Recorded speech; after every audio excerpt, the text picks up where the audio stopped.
Hey, in 2019, Winchester did something that I thought was kind of stupid, but it turned out to be pretty smart. They came out with a new slow 35 caliber cartridge called the 350 Legend, and we're going to investigate that on this episode of Ron Spomer Outdoors. Stay tuned.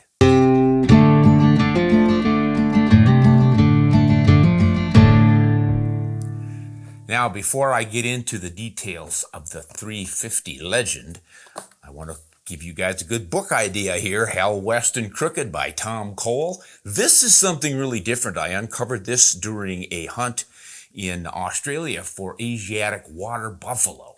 This guy was hunting them back in the 30s, the 1930s, for their hides. He was a cowboy, a cattleman, an explorer, and he really covered Australia. Northwest Australia is a wild, wild place, and this guy was a wild man. I think you'll really enjoy his adventures. You might want to look for this. I don't know if they still publish it, if you can get it, but if we find it, we'll put a link up for you. Okay, the 350 Legend. Now, part of the reason I laughed at this is because you can't just create a legend by calling it a legend. The 3030 might be a legend because it's been around for a long time. You earn that status, but they called it the Legend, and that's what it is, the 350 Legend. But as you can see right here, we have three of them right in the middle. 1, 2, 3, those are all the 350 Legend, and that's pretty much what identifies it. A straight-walled cartridge, but fairly small. Now, a lot of people looked at that and went, you know, that looks about like a 223 that's just been flared out to be straight. And it seems to be, but it's not quite the same. This is actually an independent case all of its own. It's very close in dimension to the 223, but not exactly the same. In fact, it even has a little bit of a rebated rim. The rim diameter on this is 378, just like the 223, but the body size is a little bigger at 0.390. So that's why it's different. And of course, even though they call this a straight-walled case, it isn't perfectly straight. When you run the caliper on it, you start off there at 390, and actually on this one, it's not even 390. I'm getting 3.85, and then as I move up, it tapers down, and right at the mouth, it looks like it's coming in at, 3.76. But those are always a little bit fudged on the dimensions because these things expand when you fire them, and there's always tolerances. But the really crazy thing about the 350 Legend is that the bullet is not a 358 diameter bullet. It isn't even a .357, although the SAAMI specs listed as such. But when I measure these bullets, I find out what most people have found out, and that's the bullet's diameter is, wow, right here it's 354. 0.354? I've heard it's called 355, but I measured 3 different bullets atop these, and they all come in at under that, right at that 3.54. Man, that seems kind of weird.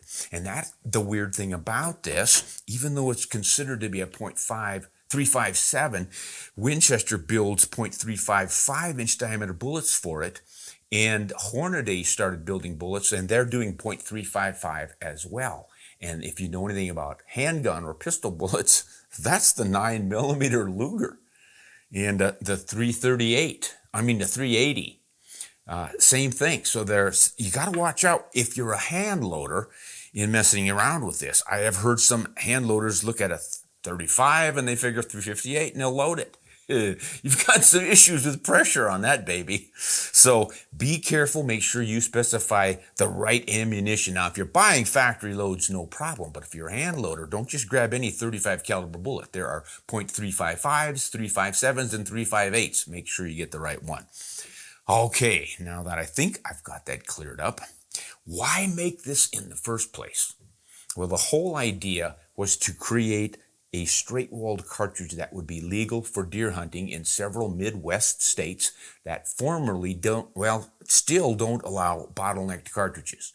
Winchester wasn't out to create the world's greatest 35 caliber cartridge. I mean, there were plenty of them already out there. And what a deer hunter like me would think is like, why do they mess around? Why don't they just go with like The 35 Remington, this old guy right here, that's a great round for deer. It's old, it's around since 1908, but it's been taking deer and it's still more than capable. In fact, it's more powerful than this little 350 Legend, so why not? Well, doesn't show it much, but there's a little bit of a bottleneck on there. And that's what these states do not allow for whitetail hunting or bear hunting. So that's not going to work. And through 356 Winchester's another good 35. That's not going to work. And of course, the old 35 Whelen, man, that'd be a great whitetail cartridge. Bottlenecks. So they're all out of the picture.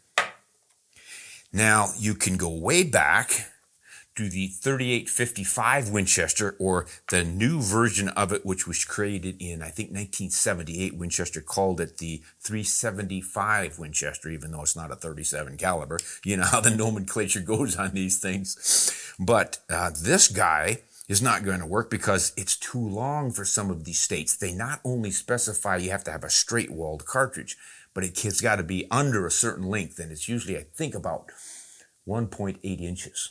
And this guy's obviously longer than that. It's getting closer to 2.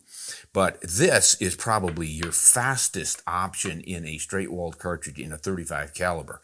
It'll push bullets about 100 feet per second faster than this 350 Legend. But since it's a little bit too long and not necessarily legal and very hard to find anything chambered for it anymore, it's probably not a good option. This 35 that Winchester came out with really does the job. It hits all the right buttons.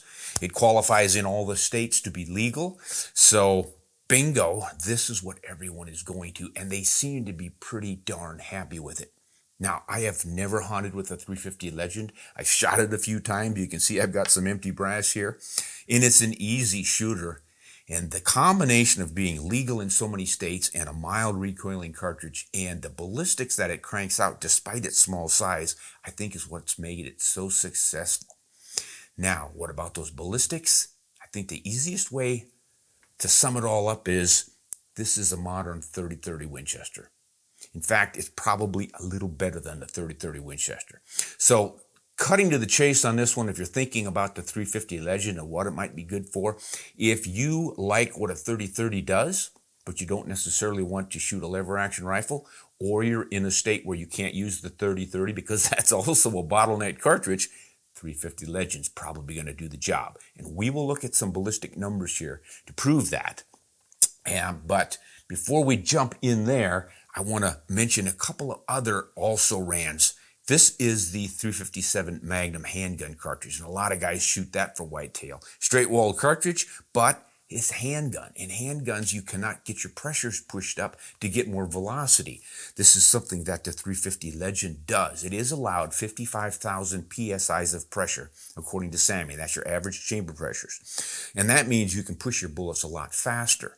And a mistake I think that some hand loaders might also make is that they'll use these 357 bullets, and if it's a fairly soft one, they'll squeak it in because these bullets obdurate. They'll squeeze down if you don't get too much pressure in them. But the bullets themselves are designed for impact velocity from a 357 handgun, and they're a lot lower than you're going to get out of this 350 Legend. So don't even dream about messing around with those things because that could get you into trouble. So we've got the pistol bullets that would qualify for deer hunting if they were powerful enough. Some states allow the 357, none of them allow the 9mm or the 380. So we're going to push those off to the side, and we're narrowing our field. Now, who's your next competitor? 450 Bushmaster. This guy will function in short magazines. Both of these will function in the AR-15 platform rifles. And I think that's another thing Winchester was aiming at when he designed this, because they're recognizing that that AR-15 is becoming so popular with American deer hunters. Why not build that cartridge to fit it? And this one definitely does. So why not just go with the 450 Bushmaster? That's definitely proven deer taker. Well, look at the size of that bullet and imagine the recoil. Yikes. You get more than twice as much recoil shooting this 450 Bushmaster, and not a lot of people like that much. So what kind of recoil? The recoil out of the 350 Legend is just about the same as a 30-30 Winchester, pushing the same weight bullets. Half of what you get out of that 450 Bushmaster. So you're looking at around 10 to 11 foot-pounds of energy out of the 350. You're looking at 22 to 24 out of that 450 Bushmaster. No, I don't think you want to play around with that. Now, I realize some guys enjoy that. They really like those big kickers. More power to you. But the average deer hunter, I think, would be a lot happier and shoot a lot more accurately with less recoil. Once again, that 350 Legend's really scoring big. So a couple of other options in straight wall is the good old 4570. A lot of guys like that. It's proven, obviously, it's been around since the 1860s, but a little bit too long for some of these states, even though it's a straight wall. So once again, you got more recoil and you might not work in all states. Boy, I tell you what, this 357 is really winnowing the field. Now the 450 Marlin, man, that's like the 4570 on steroids because it is it's stretched out a little bit and they put a belt on it so that you couldn't feed and work it in a 4570 because essentially what it is the 4570 on steroids by putting more powder into it. You can push your pressures up with the 450 Marlin. That's why they designed that thing the way they did.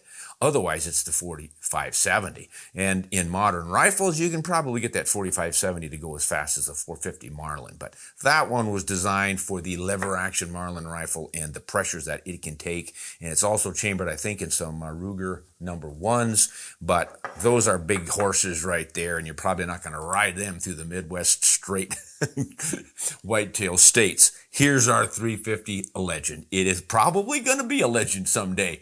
Right now, it's showing a lot of promise. Hey, if you would like to see a longer version of this, you can go to RSO TV, where we are able to put full-length productions together with lots of shooting and details on rifles and hunting that you don't normally get to see on the open internet channels. So you might want to check out rsotv.com and find the full features there. Thanks.